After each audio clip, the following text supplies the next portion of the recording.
Nadie en la vasta península arábiga del siglo VI podría imaginar que, en medio de arenas interminables y tribus enfrentadas, nacería un hombre cuyo nombre resonaría a lo largo de los siglos.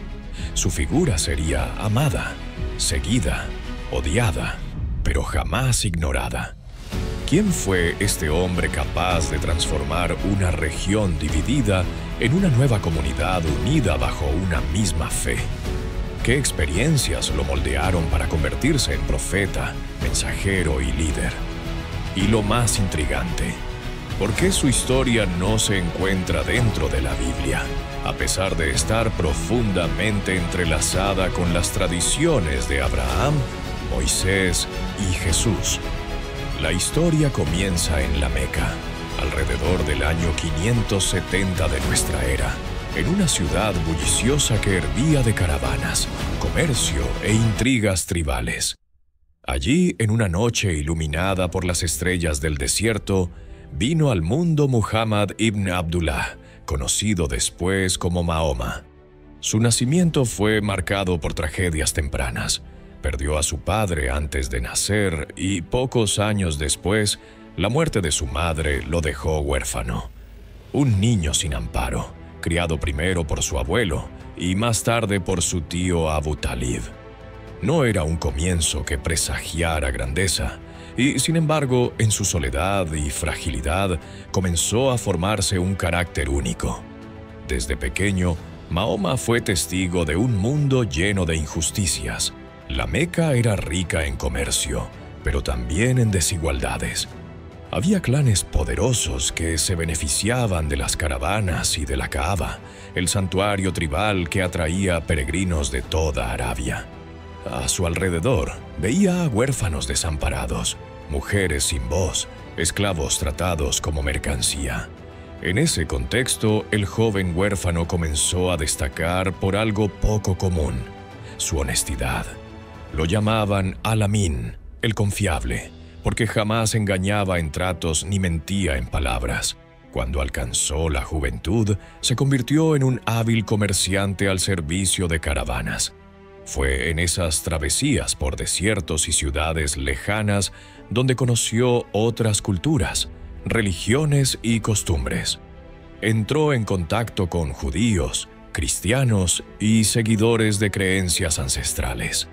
Sin saberlo, cada viaje le estaba mostrando un mundo más amplio que el de las tribus mecánicas, uniendo en su mente las piezas de una visión que aún no comprendía del todo. En medio de ese camino, su vida tomó un giro inesperado cuando conoció a Yadilla, una rica comerciante viuda que lo contrató para manejar sus negocios. La honestidad y la nobleza de Mahoma impresionaron tanto a Yadilla que, a pesar de la diferencia de edad, lo eligió como esposo. El matrimonio fue armonioso y estable, convirtiéndose en un pilar esencial para él. Mientras el mundo exterior bullía de rivalidades, Mahoma encontró en su hogar un refugio de paz. Sin embargo, en el silencio de las noches del desierto, algo lo inquietaba. Había una fuerza invisible que lo empujaba a buscar respuestas más allá de los ídolos de piedra que colmaban la Kaaba. ¿Qué significado tenían las injusticias que veía? ¿Por qué existía tanto odio entre tribus hermanas? ¿Dónde se encontraba la verdad sobre el creador del universo? Estas preguntas lo llevaron a retirarse cada vez con más frecuencia a una cueva en el monte Hira, un lugar solitario donde buscaba contemplación. Y fue allí, en una de esas noches, cuando el destino cambió para siempre. Según las tradiciones islámicas, alrededor del año 610, Mahoma, de 40 años, recibió su primera visión. Una presencia lo envolvió y una voz poderosa pero indescriptible lo ordenó: «Recita». Sobrecogido, temblando, incapaz de comprender lo que ocurría, respondió que no sabía leer. La voz insistió una y otra vez. Era el arcángel Gabriel, quien le entregaba el mensaje divino. Mahoma se convirtió en testigo de una revelación que lo aterró, pero también lo iluminó. Corrió hacia Yadilla, temblando, creyendo haber enloquecido. Sin embargo, su esposa lo consoló, lo cubrió con un manto y lo animó a confiar en que no estaba perdido. Ese fue el inicio de su misión profética, aunque él mismo, en un principio, dudara de lo que había vivido. Pero si aquella noche en el monte Hira marcó el comienzo, nadie podía prever la tormenta que vendría después. Porque un hombre que desafía ídolos, poderes establecidos y creencias ancestrales no solo encuentra seguidores, también despierta enemigos dispuestos a destruirlo. Tras aquella primera visión en el monte Hira, Mahoma no volvió a ser el mismo. Los días se convirtieron en noches de reflexión y las noches en amaneceres de incertidumbre. La voz que lo había estremecido regresó en nuevas ocasiones, y con ella, palabras que hablaban de un único Dios, compasivo y misericordioso. La revelación insistía en denunciar la injusticia, en elevar a los huérfanos y oprimidos, en liberar a los esclavos, en proclamar que no había más divinidad que haya. Al principio, Mahoma compartió su mensaje solo con los más cercanos. Jadilla fue la primera en creer en él, seguida por su joven primo Ali y su amigo fiel Abu Bakr. La pequeña comunidad de creyentes se reunía en secreto, temiendo las represalias de los poderosos clanes de la Meca. Pero como una chispa que enciende la llanura seca, las palabras comenzaron a expandirse. La idea de un Dios único golpeaba directamente el corazón de la economía y las tradiciones de la ciudad, porque la Kaaba albergaba decenas de ídolos venerados por los peregrinos que llenaban los bolsillos de los comerciantes. Pronto, las tensiones estallaron. Los líderes de la tribu Quraysh, guardianes del comercio y del santuario, vieron en Mahoma una amenaza mortal. ¿Qué sería de su poder si los ídolos eran derribados y las ganancias desaparecían? Así, los rumores se transformaron en burlas, las burlas en persecuciones y las persecuciones en violencia. Los primeros musulmanes fueron golpeados, humillados en plazas públicas e incluso asesinados por negarse a renunciar a la nueva fe. Mahoma, sin embargo, no retrocedió. Su convicción crecía con cada revelación, con cada visión que confirmaba su papel como mensajero. Narraba episodios de los profetas antiguos, de Abraham, de Moisés, de Jesús. Recordaba al pueblo que no era el primero en traer la verdad, sino parte de una cadena de enviados por el mismo Dios. Pero lo que más impactaba era su insistencia en la justicia social. Ningún rico debía oprimir al pobre, ninguna tribu era superior a otra, y los débiles merecían la misma dignidad que los poderosos. El conflicto escaló hasta tal punto que algunos de sus seguidores tuvieron que huir a Abisinia, buscando refugio bajo un rey cristiano que, sorprendentemente, los acogió con respeto. Era una señal de que su mensaje comenzaba a trascender fronteras. Aún así, en la Meca, Mahoma continuaba bajo una presión insoportable. Los Quraysh intentaron tentarlo con riquezas, poder y prestigio si abandonaba su misión. Pero él respondía: si pusieran el sol en mi mano derecha y la luna en la izquierda para que dejara este camino, no lo haría. Esta firmeza, lejos de disuadir a sus enemigos, los enfureció más. Se impuso un boicot total contra él y su clan, el de los hachemíes. Durante años, fueron confinados en un valle apartado, sin acceso a comercio ni recursos. El hambre se volvió insoportable. Los gritos de niños hambrientos retumbaban en las noches y muchos murieron en la penuria. Aún así, Mahoma no abandonó su misión. En medio de aquel sufrimiento, una tragedia personal lo golpeó con dureza. Su amada Jadilla falleció, y poco después también murió su protector, su tío Abu Talib. Ese año fue conocido como el año de la tristeza.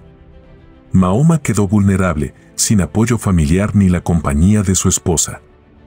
Fue entonces cuando, según la tradición islámica, vivió una experiencia extraordinaria, el Isra y Miraj, el viaje nocturno en el que fue transportado desde la Meca hasta Jerusalén y desde allí, ascendido a los cielos, encontrándose con los profetas anteriores y recibiendo de Dios la confirmación de su misión. Mientras tanto, en la Meca, el odio crecía y los planes para asesinarlo se tejían en secreto. El profeta ya no estaba seguro en su propia ciudad. Pero lo que parecía el final de su misión sería, en realidad, el comienzo de una nueva etapa mucho más grande y decisiva. Porque pronto, Mahoma recibiría una invitación inesperada. Un grupo de hombres de Yatrib, más tarde llamada Medina, lo buscaban para que se convirtiera en líder y árbitro de sus conflictos. El huérfano que había nacido sin protección estaba a punto de convertirse en jefe de una nueva comunidad. Pero ese paso lo llevaría directamente a enfrentarse en una guerra abierta contra la Meca. El viaje hacia Yatrib, más tarde conocida como Medina, marcó un punto de no retorno en la vida de Mahoma. Aquel traslado, recordado como la Égira, no era una simple mudanza, era la separación definitiva entre la seguridad relativa de la Meca y el riesgo de liderar una comunidad que depositaba en él todas sus esperanzas. Corría el año 622 de nuestra era, y con aquel éxodo comenzaba no solo un nuevo capítulo en su vida, sino también la cuenta de un calendario que más tarde regiría a millones de creyentes. La llegada a Medina fue recibida con júbilo. Sus habitantes lo esperaban como árbitro, como figura neutral capaz de poner orden en una ciudad dividida entre tribus árabes y comunidades judías. Mahoma no tardó en ganarse la confianza de muchos gracias a su carácter conciliador, pero también a la fuerza de sus revelaciones. Estableció la primera constitución de Medina, un documento sin precedentes que unía a musulmanes, judíos y paganos bajo un mismo pacto de respeto mutuo y defensa común. Por primera vez, su mensaje no era solo espiritual, sino también político y social. En Medina, Mahoma dejó de ser únicamente profeta para convertirse también en jefe de Estado, legislador y estratega. Construyó la primera mezquita, que no solo fue un lugar de oración, sino también un centro comunitario donde se debatían asuntos políticos, se recibían viajeros y se atendía a los pobres. Su visión iba más allá de la religión, era un proyecto de sociedad justa y solidaria. Pero en la Meca, los Quraysh no estaban dispuestos a aceptar aquella nueva fuerza que crecía a pasos agigantados. La tensión derivó pronto en enfrentamientos armados. El primero de ellos fue la famosa batalla de Badr en el año 624. Apenas 300 musulmanes, mal equipados, se enfrentaron a un ejército mequí de más de 1000 soldados. Contra todo pronóstico, la victoria fue de los musulmanes. Aquella batalla no solo fortaleció la moral de sus seguidores, sino que confirmó, a los ojos de muchos, que Dios estaba de su lado. Sin embargo, la guerra no terminó allí. Un año después, en la batalla de Uhud, los musulmanes sufrieron un duro revés. La derrota dejó a la comunidad herida y a Mahoma gravemente lesionado. Fue un momento de crisis que puso a prueba la fe de sus seguidores y el liderazgo del profeta. Pero lejos de rendirse, reorganizó a su gente, recordándoles que las pruebas eran parte del camino hacia la verdad. Mientras tanto, las revelaciones continuaban. Mahoma no se presentaba a sí mismo como fundador de una nueva religión, sino como el último mensajero de la misma verdad revelada a Abraham, Moisés y Jesús. Su mensaje se consolidaba en un libro vivo, recitado y memorizado por sus seguidores, el Corán. En sus versos se hablaba de justicia, misericordia, compasión, pero también de firmeza frente a los enemigos que amenazaban a la comunidad. El proyecto de Medina crecía, pero no sin dificultades. Hubo tensiones con algunas tribus judías que rompieron los pactos iniciales, lo que desembocó en conflictos y expulsiones. Mahoma, al mismo tiempo, fortalecía lazos con otras tribus árabes mediante alianzas estratégicas y matrimonios. Cada paso estaba marcado por un delicado equilibrio entre la diplomacia y la confrontación. La Kaaba, en la Meca, seguía siendo el símbolo central de la fe árabe. Y aunque Mahoma ya no vivía allí, sus revelaciones apuntaban cada vez más hacia aquel santuario como lugar sagrado. Primero, sus oraciones se dirigieron hacia Jerusalén, pero más tarde la dirección cambió hacia la Kaaba, marcando así la identidad de la nueva comunidad. Era un gesto cargado de poder simbólico, el centro espiritual ya no estaría en tierras lejanas, sino en el corazón de Arabia. Los años pasaban, y con ellos la comunidad musulmana se hacía más fuerte. Mahoma enseñaba no solo en las batallas, sino también en la vida cotidiana, cómo tratar a los huérfanos, cómo regular el comercio, cómo organizar la herencia, cómo proteger a las mujeres. Su visión abarcaba todos los aspectos de la existencia. Sin embargo, el enfrentamiento con la Meca alcanzaría un clímax inevitable. Los Quraysh, derrotados en Badr pero fortalecidos tras Uhud, seguían viendo en Mahoma a su enemigo principal. Las caravanas eran atacadas, los pactos se rompían y la península se dividía entre quienes lo apoyaban y quienes deseaban destruirlo. La tensión estaba a punto de explotar en una guerra decisiva. Medina resistía, pero la Meca no descansaría hasta aniquilar a aquel profeta que amenazaba su poder ancestral. El destino de Arabia se jugaría en los campos de batalla y el futuro del mensaje de Mahoma pendía de un hilo. El enfrentamiento definitivo no tardó en llegar. En el año 627, los Quraysh y sus aliados reunieron un ejército de 10.000 hombres para marchar sobre Medina. Era una amenaza nunca vista en la península. Mahoma, sin los recursos para igualar tal fuerza, optó por una estrategia innovadora. Ordenó cavar una trinchera alrededor de la ciudad, algo desconocido en Arabia. El enemigo, sorprendido, quedó detenido frente a aquella defensa inesperada. Fue la llamada Batalla del Foso. Durante semanas, el asedio fue insoportable. Los musulmanes resistieron con hambre, frío y miedo, pero la trinchera se mantuvo impenetrable.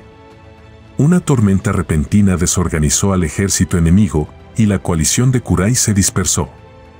Aquel episodio no solo salvó a Medina, sino que marcó un giro crucial. Los mequíes comprendieron que nunca podrían destruir a Mahoma por la fuerza. Tras aquella victoria, la figura del profeta alcanzó un nuevo nivel. Ya no era solo líder espiritual, sino estratega brillante, capaz de desafiar a los ejércitos más poderosos de Arabia.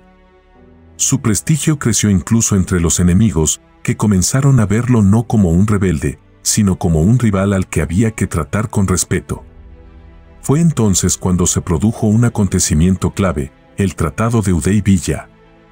En el año 628, Mahoma y sus seguidores marcharon hacia la Meca con la intención de realizar una peregrinación pacífica a la Kaaba. Los Quraysh, alarmados, los detuvieron en las afueras. Tras tensas negociaciones, se firmó un acuerdo que permitía a los musulmanes regresar al año siguiente para cumplir su rito. Aunque el pacto parecía desventajoso, Mahoma lo aceptó con calma, convencido de que la paciencia traería frutos. Y así fue. En el año siguiente, miles de musulmanes entraron en la Meca sin armas, cumpliendo la umra en un ambiente cargado de simbolismo.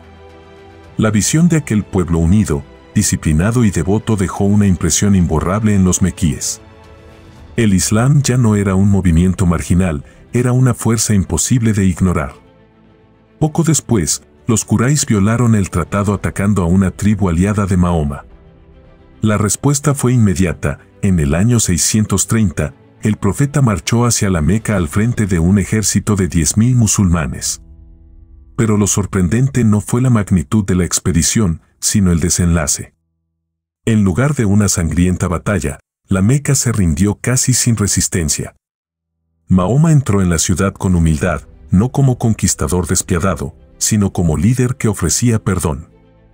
Declaró inviolables los hogares de quienes se refugiaron y prohibió represalias indiscriminadas. Su primera acción fue dirigirse a la Kaaba. Los ídolos que habían llenado el santuario durante siglos fueron derribados uno a uno, mientras proclamaba que la verdad había triunfado sobre la idolatría. La Kaaba quedaba así consagrada al Dios único. Para sus seguidores, era la culminación de años de persecución, sufrimiento y resistencia. El triunfo en la Meca consolidó definitivamente su misión.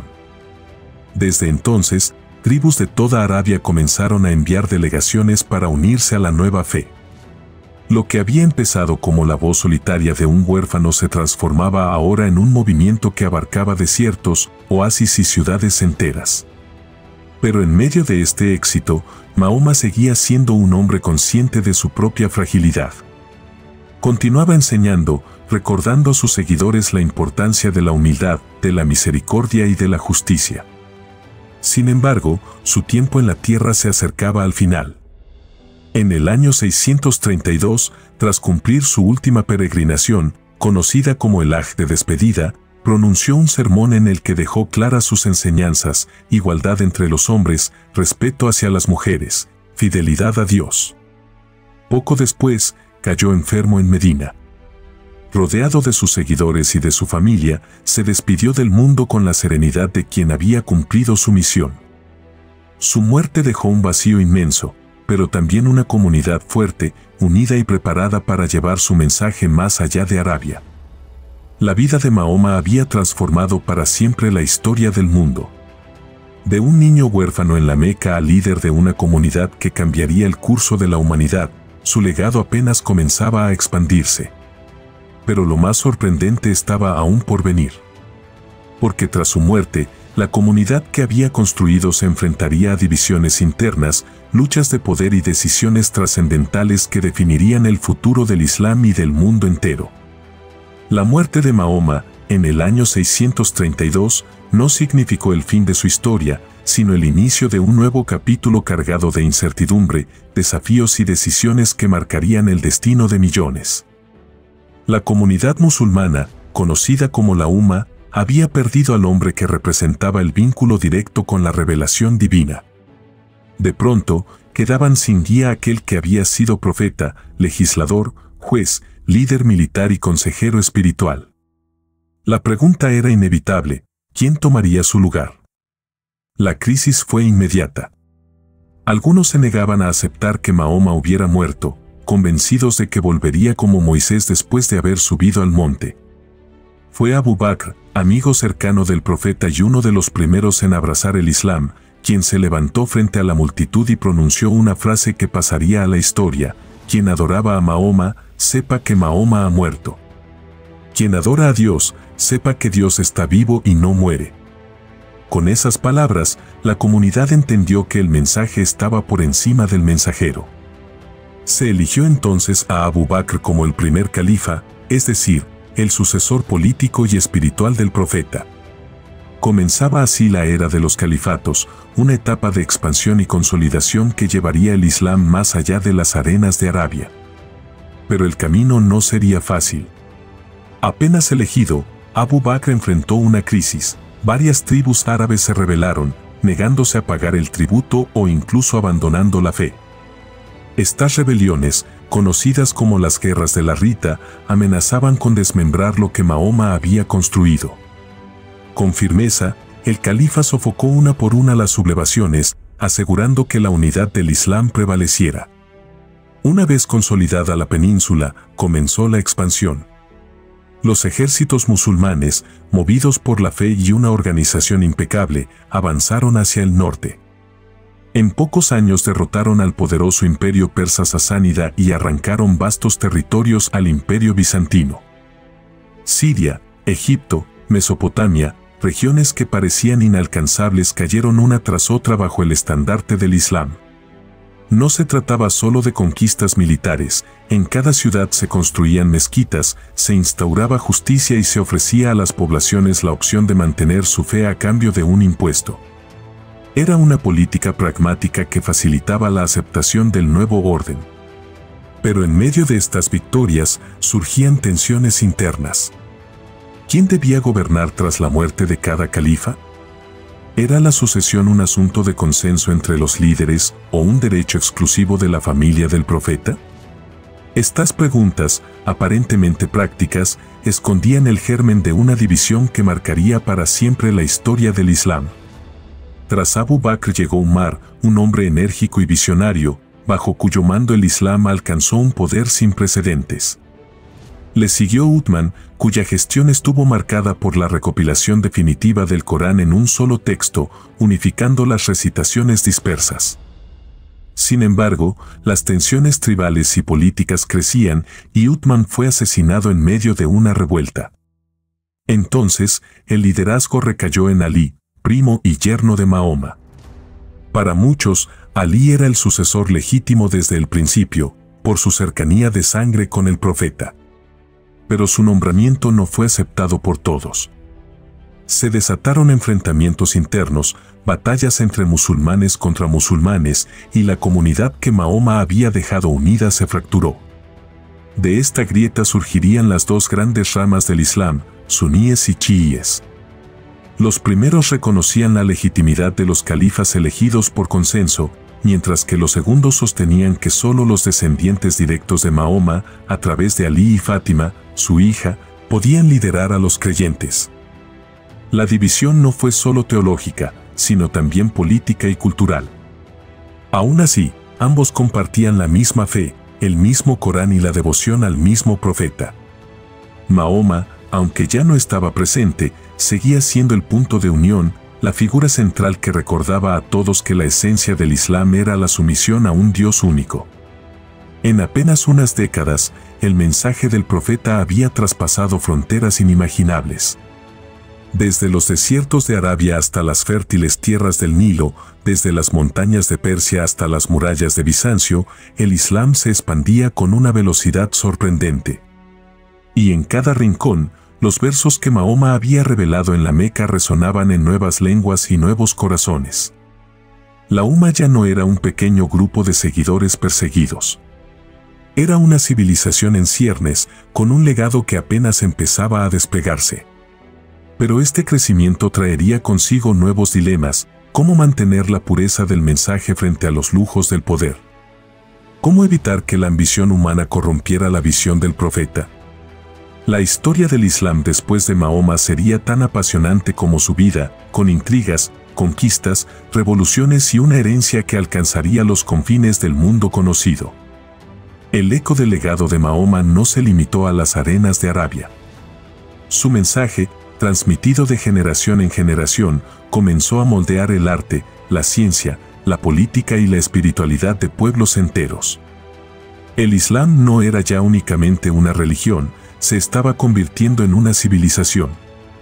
Durante los siglos posteriores a su muerte, la expansión musulmana alcanzó horizontes insospechados. Al oeste, los ejércitos cruzaron el norte de África y llegaron hasta la península ibérica, donde establecieron un emirato que transformaría para siempre la historia de España y Europa.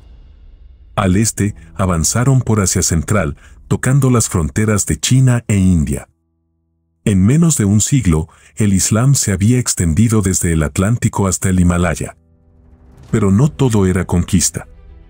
Con la expansión llegaron el comercio, el intercambio cultural y el florecimiento del conocimiento. Ciudades como Bagdad, Damasco, Córdoba y El Cairo se convirtieron en centros de sabiduría.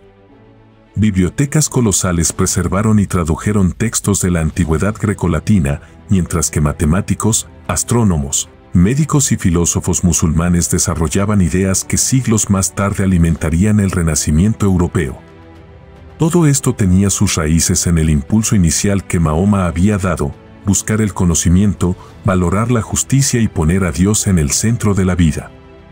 El Corán, revelado a un hombre que no sabía leer ni escribir, se convirtió en faro de inspiración para poetas, juristas y gobernantes.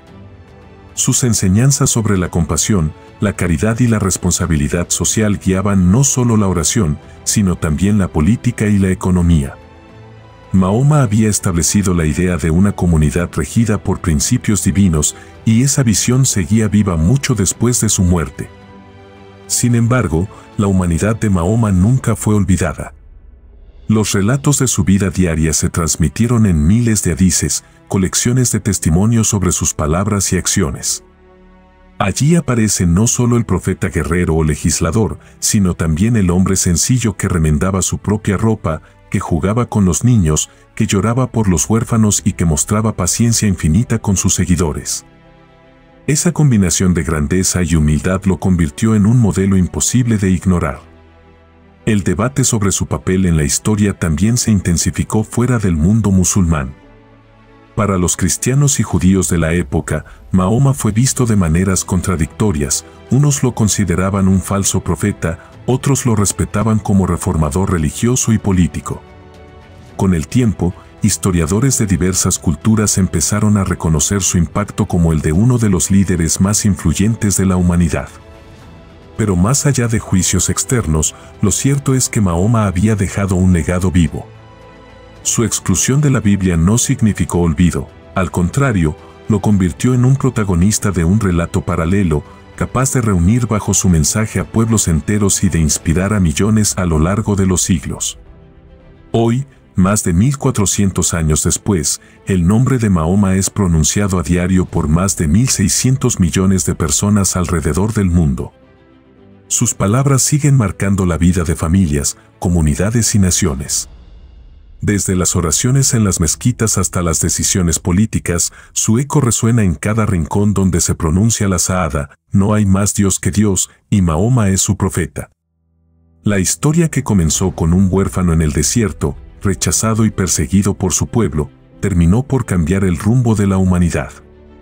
Mahoma fue excluido de la Biblia, sí, pero su vida y mensaje trascendieron cualquier frontera escrita. El niño que pastoreaba ovejas en las colinas de la Meca se convirtió en el hombre que derribó ídolos en la Kaaba y en el profeta que encendió una llama espiritual que nunca se apagaría. Y así, entre arena, revelaciones y batallas, Mahoma no solo escribió historia, se convirtió en ella.